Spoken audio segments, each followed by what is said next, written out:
signs of trauma and no indications of homicide. She appeared healthy.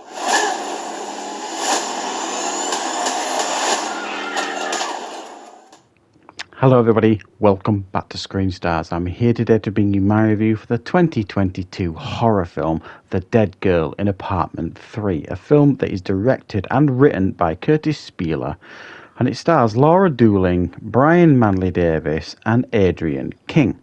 Now, horror connoisseurs might recognise that name, Adrienne King, and apparently she was in the original Friday the 13th. Now, this film focuses on Laura Dooling's character, who is actually called Laura in the film. She lives in an apartment with a roommate. They're not particularly close. She hasn't seen her for a couple of days, so she decides to go and check on her welfare by knocking on her room, goes in to find, in actual fact, she's dead on the floor. She does all the right things. She rings the police come out, take statements, do all the things that police do. And then, slowly but surely, sinister happenings start taking place in this apartment. And Laura becomes increasingly feeling unsafe in her own home. Right, what are my thoughts on The Dead Girl in Apartment 3? Well, this is a Wild Eye release. Now, typically, some of you who hear that Wild Eye will have this preconceived idea of what this film is going to be like. It's going to be micro-budgeted with terrible performances. And while that will generally fit many Wild Eye films, that blueprint, the only real accuracy here in regards to that is, yes, it's a low-budgeted film, this. That is very true. But it doesn't necessarily feel like a traditional Wild Eye film to me. And it doesn't for a couple of reasons. The first one being, yes, it's small budget, but it actually uses the budget quite smartly. It tries to be atmospheric. With the lighting, it's quite moody in regards to how it's lit. I actually think it's too dark. That's one of my actual criticisms as well. But I can understand why they've lit it in a certain way to kind of get this traditional horror theme, horror haunted house type theme going. And, you know, the performances here complement the film for the most part, especially Laura Dooling, who plays Laura in the film. She's the central character here, and she plays a very believable character. You know, she's you feel like she's genuine, you feel like she's grounded, she's reacting how someone would react if they'd witnessed a traumatic event, like, you know, a death in the same apartment.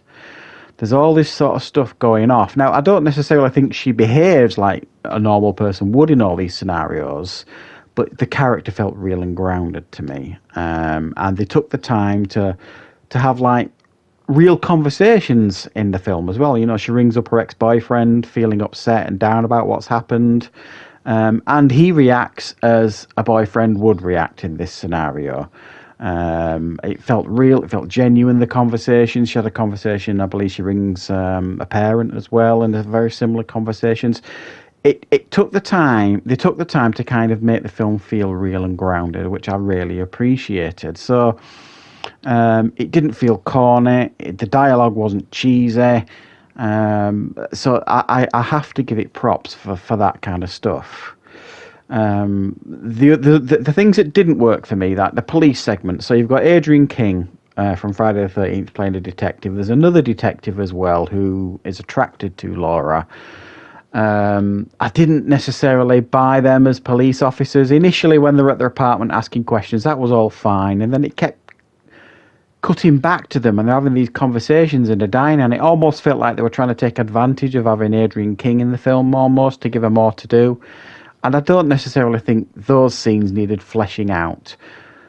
She keeps ringing up this other detective, the male detective, who's got a bit of a thing for her, for advice and this kind of stuff, because the ex-boyfriend of the girl that's died turns up at the apartment, and a couple of things here and there. They felt genuine, you know, because he gave her the card and says, ring me if you've got any problems, which he would. So, and also as well, there's too many phone conversations in the film. She's ringing her ex-boyfriend, she's ringing her parents, she's ringing this police officer, she's ringing everybody apart from a hotel room. For me, you know, if there was a dead body in my apartment, I'm not sure I could stay there. And even though she does question it, she still kind of stays there.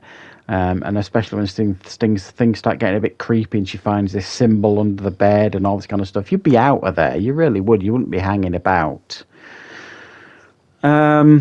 There's other things that aren't necessarily realistic. This body that they find in the apartment, the police send it off to the medical examiner. Now, under normal circumstances, it would probably be, let me be generous here, it would probably be days until the medical examiner gets back to the detectives in charge.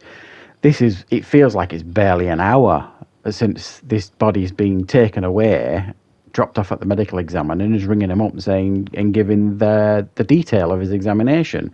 That's just not realistic. That would not happen. And it relies for me too heavily on traditional horror tropes, this film.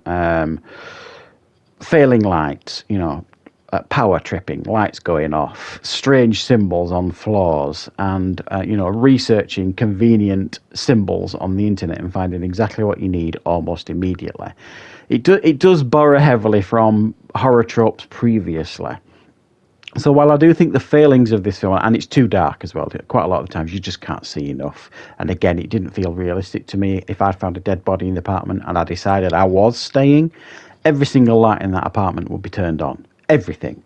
It'd be like Blackpool illuminations in that place because, you're already scared, So why would you sit around in a moody dark room? You wouldn't. You'd click literally every light on. You'd have the TV on for company and you'd be phoning everybody and texting people left, right and centre to try and feel like you're not on your own. So none of that really happened. So there are aspects of it that felt grounded and real, and there are other aspects of it just felt convenient plot devices for the film to kind of make it feel a bit scarier. And that's another real failing of the film here as well. It doesn't particularly scare you. There's a couple of jump scares right at the end sort of thing. But for much of this film, it's trying to set the mood. It's trying to set the scene. And it does a reasonable job at that. But it needed to kind of get you on the edge of your seat as well. And it never really did that for me, this film. So while I didn't think this was a terrible film, I don't think I can really score this one above a 4.5 out of 10 because it just doesn't stand out in a crowded genre, unfortunately, despite a strong central performance by Laura Dooling. So that's my review for The Dead Girl in Apartment 03. I hope you liked it. I hope you found it useful. I will, of course, be back with plenty more reviews and content on the channel very, very soon.